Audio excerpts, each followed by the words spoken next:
All right, good morning, everybody. It is Monday morning.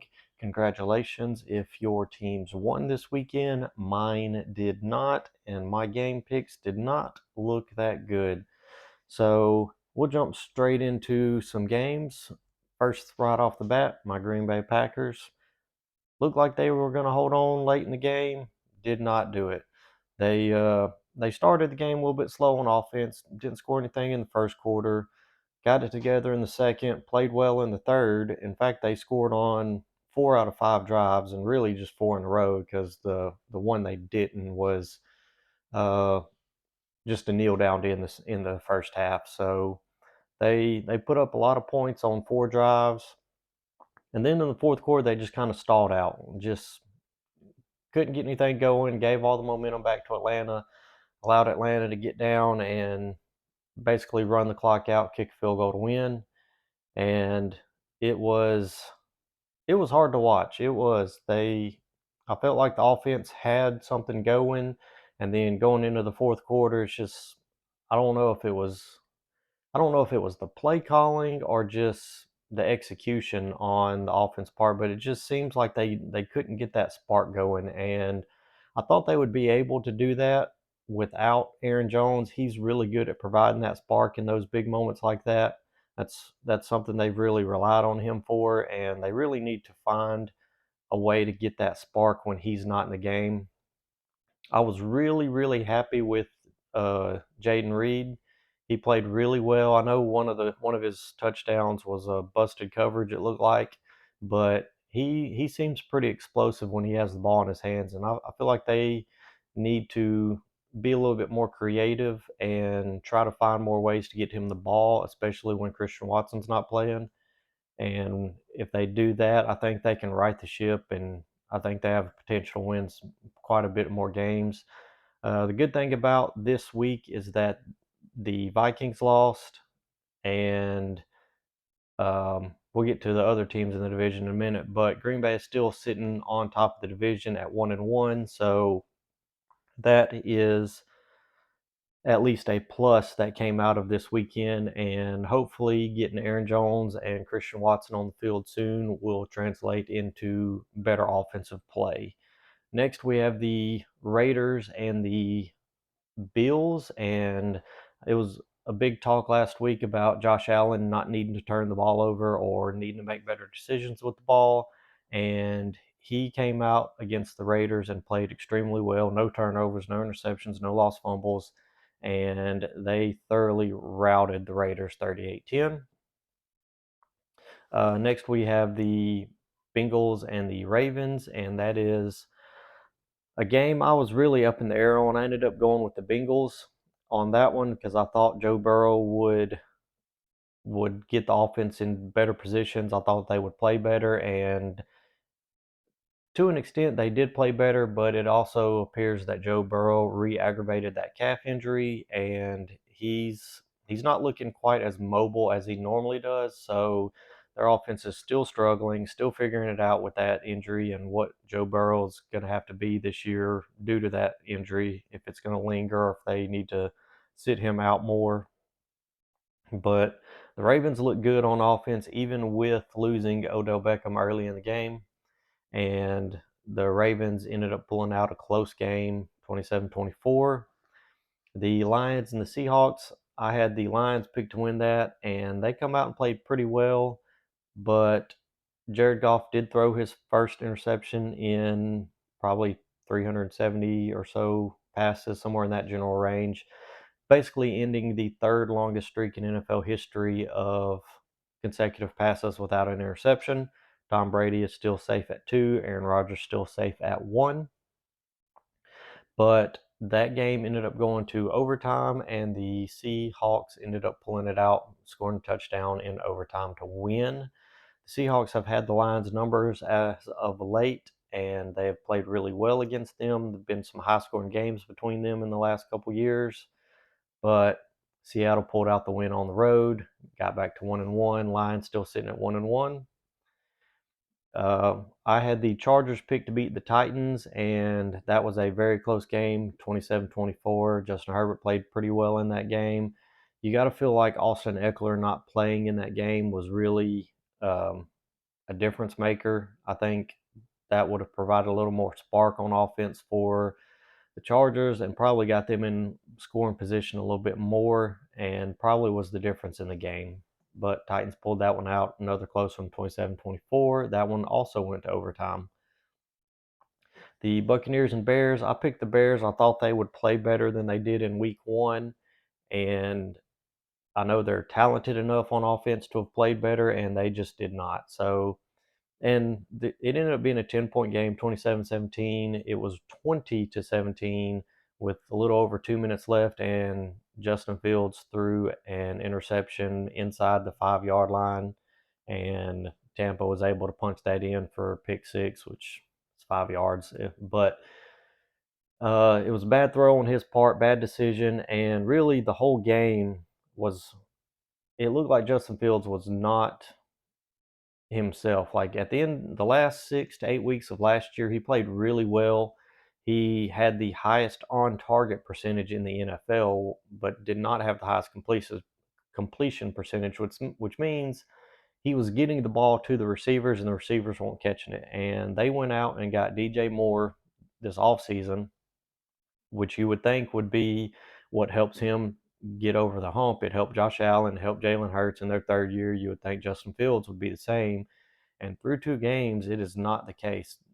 Um, I know there were quite a few times where Justin Fields had 4 to 5 seconds in the pocket and he was just not seeing the field very well, was not delivering the ball, was not scrambling to give his receivers time to get open, and he was just taking sacks on these plays where he had an abundant amount of time in the pocket. And that's not a good look. It looks like I don't know if he just needs some more time to get in the flow of the game. I don't know, but it seems like he's not seeing the field very well and he's not making good decisions with the ball. And that's something that he did really well at the end of last year. And that's why a lot of people had him picked to make that third year jump. And a lot of people had him predicted to be in MVP conversations, leading the Bears to a much better offense than what they've shown through 2 games. Still got time to put it together, but through 2 games, the Bears have not looked good. 0-2, which that's why Green Bay is still sitting in first in the division. They have division win. They are tied with the Lions at 1-1. Vikings and Bears both 0-2. Buccaneers pulled out a win, sitting at 2-0. And I don't think a lot of people expected them to be 2-0, but they have looked good so far early in the season. And in that NFC South, which is a weaker division, which, well, I say that a lot of people thought it was a weaker division, myself included, but you now have the Falcons sitting at 2-0, the Buccaneers sitting at 2-0, with the Saints potential to go 2-0 tonight. Next, we have the Chiefs and the Jaguars. The much anticipated return of Chris Jones on defense played very well. In the snaps he did play, gave their defense a boost. Travis Kelce made his return after missing week one with the knee injury. His production was not great. He did get a touchdown, and the Jags just didn't quite seem to get it going. Like they had a couple of touchdown passes that were at the back of the end zone, and receivers just couldn't quite stay in. It was a good play on the Chiefs defense by not allowing them the space to get behind them and forcing them out of bounds, but really tough on the Jags. They played really well, had the chance to win that game, but they did not pull it out 17-9 in the Chiefs' favor. Chiefs offense still looks like it's getting its feet on the ground and still trying to get traction, but ultimately at the end of the day, the scoreboard is what matters, and they pulled out the W to get back to 1-1, and they're looking good in their division. We have the Colts and the Texans. I had the Colts picked, and they ended up winning 31-20. The only real takeaway from this game is Anthony Richardson got hurt early in the game. Gardner Minshew came in for the Colts, played well, and they were able to pull out that win. Next, into the afternoon games, we had the 49ers and Rams. 49ers had won, I think, 8 straight against the Rams in the regular season, and now it is 9 straight. They seem to have the Rams number as of late. They offensively, they did not play.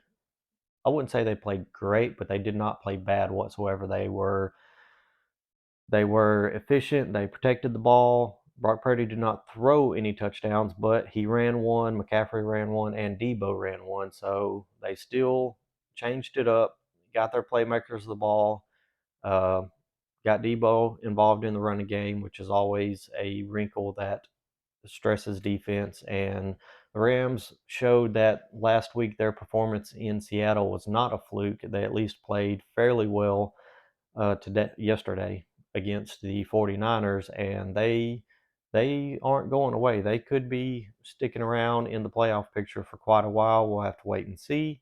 But the Rams did look good in the loss. They did kick.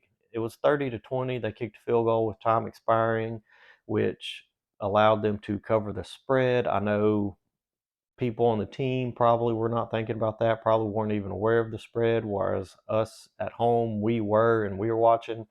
And that's part of why I did not like that spread. It was a little bit too big. I didn't, I didn't really feel like it. It being a division game and two teams that really know each other, two really good offensive coaches. I just didn't like that spread. Next, we have the Giants and Cardinals. I had the Giants picked, and the Giants looked horrible. They continued their stretch from week one looking horrible. Did not score in the first half. They were down 20-0 in the third quarter. Scored a touchdown, and then Arizona scored to make it 28-20 or 28-7. And then the Giants came roaring back from being down by 21 and won 38-28.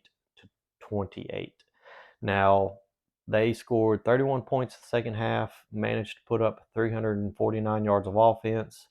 So they definitely got things going in their way in the right direction. And it was really on Daniel Jones. Like the first half, they weren't playing well on either side of the ball, and then it was kind of like Jones said, "Let me get this going." He carried the ball well in the second half, third quarter, and he ended up getting their first touchdown, a good run, and then it kind of gave the team a spark. And then from there on, it was a race to the finish, and they were looked really well. The only negative in this game is that Saquon hurt his ankle, really a bad tackle, got rolled up on, and they are doing MRI this morning. They're hopeful that it is not a high ankle sprain, which could be 4, 6, 8 weeks of recovery time. Who really knows? With modern technology, and I mean, in the past, it had always been 4 to 6 weeks kind of a time frame. But this is unfortunate for Saquon being playing on the franchise tag, only getting paid if he plays, and trying to get a new contract. And he's had injury history in the past, and then to have this happen, it's really unfortunate for him. And it's also unfortunate to one of my fantasy teams because he was one of my high draft picks. So that hurts me right there. But Giants pull out the win. Didn't quite cover the spread, but they win. Next, we have the Jets and the Cowboys. This was a showdown of two really good defenses, and the final score does not show it to be that good of a showdown, but I think both defenses played really well. I mean, Cowboys scored 30, Jets scored 10. But really late into the third quarter, this was a close game. It was 18-10 at halftime. Um, Cowboys come out, scored, kicked field goals in the third quarter. So, I mean, it was a very manageable game up until that point. But the Jets offense just couldn't get going. I know they had a fumble and early in the game that the Cowboys got a field goal on, and Zach Wilson, once the game was on him, on his shoulders, and he had to go out and make plays late in the game, he just turned into Zach Wilson, threw 3 interceptions late in the game, and Dallas really didn't capitalize extremely well on any of them. And I say that they put up points off of them, but they put up field goals. They didn't put up touchdowns. So the Jets defense did do its job in limiting that offense to an extent. But in today's NFL, with the way the rules are, with the way offenses are set up, no defense is going to go out there and just stop teams from scoring consistently. Like its offense has got to give it some help. Its offense has to take time off the clock, keep it off the field, let it rest so that they can play at a high level and put up some points to keep some of the pressure off the defense. And that's not what's going on with the Jets with Aaron Rodgers being out and injured and most likely being done for the season. He says that there's a chance he can come back in the playoffs if they make it. Apparently, they did an innovative Achilles surgery on him, but with the way the Jets looked yesterday, they've got to figure something out if they will even have playoff aspirations this season. The Cowboys defense created 4 turnovers. That's 7 through 2 games. They have 10 sacks through 2 games. Defense is really, really looking great. I know a lot of people are going to have the thought process that this is the best defense in the NFL. I'm going to pump the brakes on that for the time being because it is only 2 weeks into the season and they have played two offenses that have not looked good. They've played Daniel Jones, they've played Zach Wilson. Of those two teams, neither one have a great receiver. I mean, the Jets do have a very good receiver, but and the limited amount of time he was involved in the game, he did take a slant pass to the house on this defense. So with proper quarterback play, I think the Jets offense could have put up a decent amount more points on Dallas. So you kind of have to think about, and also like the Giants offensive line has historically been bad. The Jets offensive line is bad. So you've played two teams that were not effective against your defense. And I mean, I'm not saying the defense is bad by any means. Uh, Dallas's defense is definitely their strongest unit on the team. Dallas is a very scary team when their defense plays this way and their offense plays efficiently like it did yesterday. No turnovers, or I don't think they turned the ball over. I know Dak didn't turn the ball over. That's his first 2 games in a row without a lost turnover in 50 games, or 51 games. So he has put 2 games together, protected the ball, played efficiently, took what the defenses have given him, and let his defense do the work. And that is a winning formula for Dak.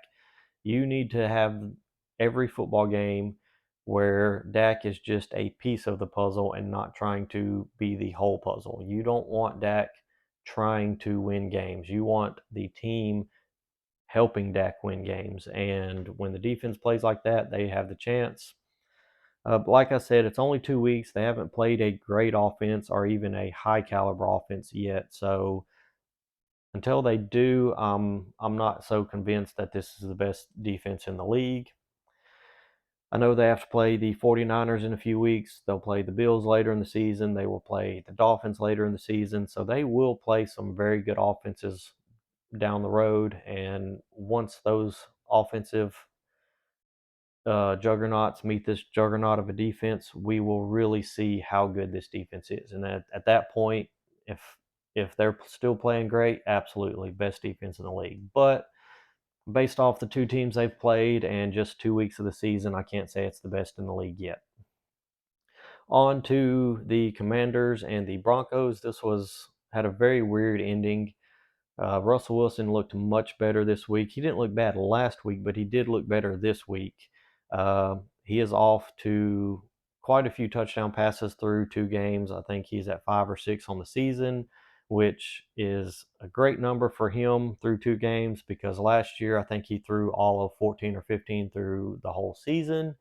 Um, I know last year it was a big running joke of is he going to get more touchdown passes this season than he has bathrooms in his house? The number of bathrooms is 12, and he is well on his way to surpass that number in mid October at the latest. So kudos to Sean Payton and Russell Wilson. They looked quite well yesterday. They look like I know there's, you know, somewhat some drama between the two of them in the offseason and some comments that were made, but when it comes to game time, they've played and gelled and meshed really well together. Ultimately, the Broncos' defense has been an issue this season. They have not held teams the way that they should and the way people thought they would. They thought the defense would be very good, and it's not been good so far early. So The Broncos have to figure out their defensive situation, but in yesterday's game, the Commanders played really well. They were down early, and Eric Bieniemy came. He had a good game plan, um, had a good offensive plan, got the offense going, and ultimately allowed the Commanders to stay in this game, get a lead, and Russell Wilson ended up throwing a Hail Mary that got bobbled, kind of tipped up, and then caught in the end zone for a touchdown.